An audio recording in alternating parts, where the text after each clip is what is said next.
7 ni adalah pandangan para ulama dalam menetapkan rutin harian.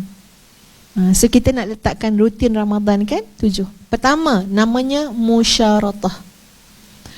Musyaratah kan ada bunyi perkataan Melayu juga kan, syarat kan. Musyaratah adalah membuat syarat kepada diri kita sendiri, meletakkan syarat. Ini langkah pertama untuk desain Ramadan. Apa dia musyaratah? Apa yang kita nak syaratkan kepada diri kita harus jelas. Contoh ya tuan-puan, ambil kertas, ambil pen, tulis musyaratah. Tuan-puan tulis, apa nak syaratkan masa Ramadan? Pertama, saya nak jaga solat duha dengan istiqamah. 1. Nombor 2, saya nak pastikan setiap solat fardu dilakukan dengan berjamaah. 2 dah. Ya, nombor 3. Apa lagi nombor 3? Saya insya-Allah nak pastikan setiap hari sekurang-kurangnya 1 juzuk Al-Quran untuk baca, 2 helai muka surat Quran untuk tadabbur. 3. 4. Saya nak pastikan tiap-tiap hari ada sumbangan saya kepada fakir miskin. 5. Saya nak pastikan tiap-tiap hari ada portion yang saya bagikan untuk iftar Ramadan. Dah berapa dah? 6 dah. 6 ni nak cepat balik ni ya. 6. Yang ke-6 apa lagi? Kita nak sebut, saya nak cakna kepada anak yatim dalam bulan Ramadan sekurang-kurangnya seminggu sekali. Musyaratah, nampak jelas. Daripada ilmu yang Allah dah bagi pada kita, pengalaman hidup, mesti kita ada dah design apa yang kita nak syaratkan. Musyaratah.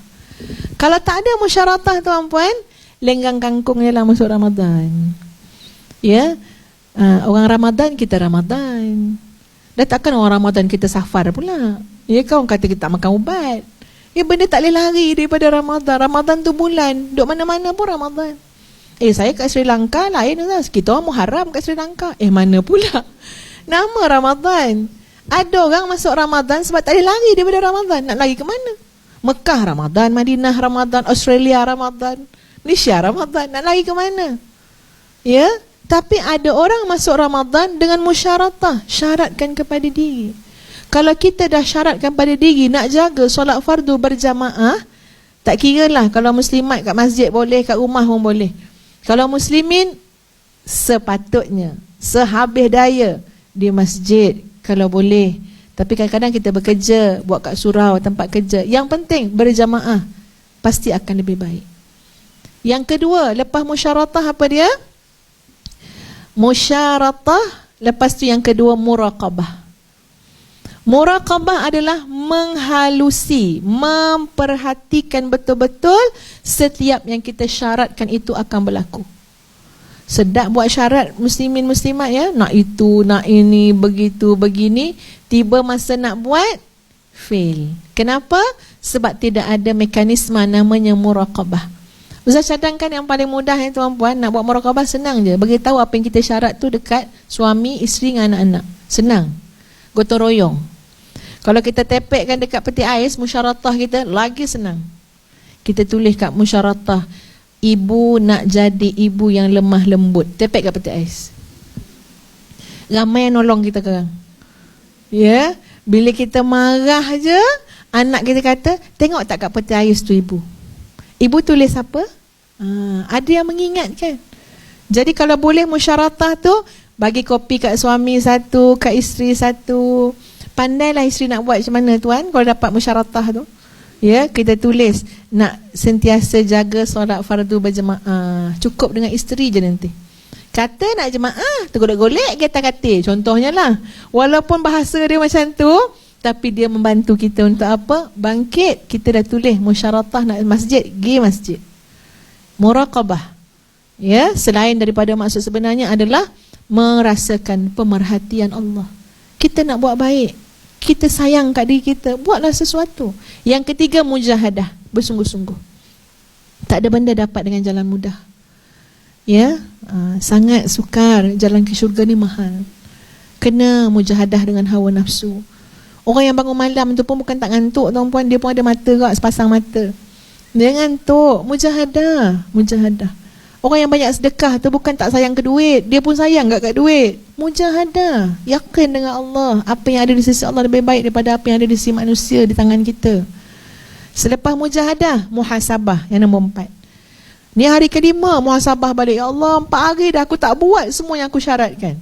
4 hari semua yang aku tulis tu cuma dapat 2 daripada 20. Muhasabah, di mana kesilapan dan kelemahan? Baru kita boleh ada fastabiqul khairat. Baru kita ada satu pencapaian yang lebih baik daripada semalam. 4 ni mesti berlaku setiap hari. Dan 3 lagi boleh berlaku ikut keperluan. Apa yang 3 tu? Yang kelima adalah mu'atabah. Mu'atabah adalah kritik diri kita sendiri. Sian kat kamu Nur Hafizah, Ramadan pun kamu lalai. Ramadan pun kamu tak ambil peluang untuk dekatkan diri kepada Allah. Sian kamu Hafizah. Kenapa payah sangat kamu baca Quran? Sebenarnya kamu yang tak nak Quran ke? Quran yang tak memilih kamu. Kita mu'atabah. Ya, sampai kita kritik diri kita. Ya, sampai kita rasa, ya Allah, teruknya aku ni. Jangan kritik orang bulan lain. Ni bulan Ramadan ni banyak kritik diri sendiri, ya. Dahsyatnya. Mu'atabah. Yang keenam, mu'aqabah. Mu'aqabah apa dia? Hukum diri kita. Kita tulis musyaratah nak solat fardu tiap-tiap hari, tengok-tengok 2 hari kita tak solat fardu atau solat fardu jemaah. 2 hari tak jemaah, buat satu hukuman. Hukuman ni mestilah benda-benda yang sunat, bukan benda yang wajib. Jangan sekali-kali kita buat hukuman, saya hukum diri saya dengan sembahyang subuh pagi esok. Taklah, subuh tu memang kena sembahyang, ya. Tak ada hukuman pun dengan benda yang sunat. Contoh, hari ni kita keluarkan sedekah, padahal duit tu kita dah asingkan dah. Nak beli apa? Gelang. Tapi sebab kita nak hukum diri kita, tidak, bukan untuk beli gelang, tapi untuk disedekahkan kepada fakir miskin. Sebab apa? Sebab aku lalai 2 minggu tak solat tahajud. Itu mu'aqabah. Itu memang sayang diri sendiri, tuan-puan. Tak ada orang tolong buat untuk kita. Ya, kita buat sendiri. Yang terakhir, yang ketujuh, namanya mukafaah. Mukafaah ni apa dia? Mukafaah ni reward diri kita sendiri. Kita tengok, dah seminggu dah. Ya Allah, Alhamdulillah, dengan izin Allah dapat kita jaga solat jemaah. Seminggu dah. Kita pun reward kat diri kita sendiri. Teman abah sikit, abah pergi mana abah? Nak beli baju baru, jubah baru. Kenapa pula beli jubah baru? Raya 3 minggu lagi. Tak, abah nak mukafaah. Cakap Arab abah dia. Ya? Abah nak reward diri sendiri. Kenapa? Ada kejayaan yang abah berjaya buat dalam hidup. Kejayaan tuan-puan dapat jaga solat jemaah ni kat masjid ni. Reward diri kita. Sebab tu Zah kata 3 yang terakhir tu tak perlu buat hari-hari lah, ikut pada keperluan. Kalau kita design macam tu tuan-puan, 7 perkara ni, insya-Allah hidup kita hari ni lebih baik daripada semalam. Esok insya-Allah panjang umur lebih baik daripada hari ini, sebab kita ada pengukur dia. Kita ada mekanisme yang mendesain hari-hari kita. Dan ini Ustazah petik dalam kitab Al-Khittah Al-Barraqah Lidhin Nafsit Tawaqah.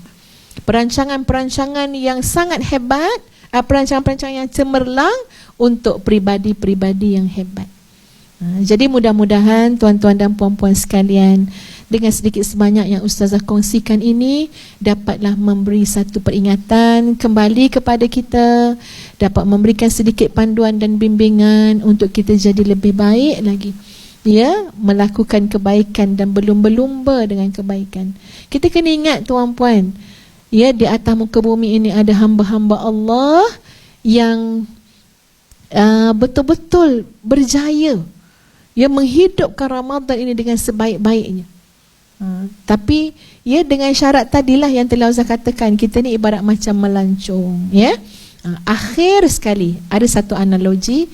Tuan-puan tengok macam mana orang naik kapal terbang kan, nak naik tinggi, dia tak boleh bawa semua. Dia tak boleh buat rumah. Nak naik kapal terbang nak buat rumah, nak bawa kereta, payah juga tu. Ya, kita nak naik kapal terbang, air pun tak boleh bawa. Macam-macam dia scan kan, yang ni tak dia bawa. Menasabahlah. Ya, nak naik tinggi ni ringan-ringan lah sikit kan. Dia bawa yang berharga je lah. Yang tak berharga jangan dia bawa kuali lah, apa tak payah. Ya, beli kat tempat baru tu. Macam mana dengan perjalanan kita menuju Allah? Semakin tinggi dan tinggi, banyak benda kita kena lucutkan. Dunia, ya, makhluk, Kita kena bebaskan diri kita daripada semua-semua tu. Jadi itu semua, Masya Allah, adalah perjalanan rohani yang kita akan sama-sama nikmati dalam Ramadan ini. Ya, untuk Ustazah huraikan perkara tu dengan keterbatasan ilmu pun tak dapat Ustazah nak huraikan, keterbatasan masa, ya. Tapi apa yang saya sebut ni setidak-tidaknya memberikan sedikit suntikan dan kesedaran. Ya, kemudian carilah guru, ya, untuk fahami lagi apa maksud pengembaraan rohani, ya, pengembaraan spiritual ini, sampai kita benar-benar dapat menghayati, menikmati, ya, keyakinan kepada Allah, mengenal Allah Azza wa Jalla dengan segala kesempurnaan.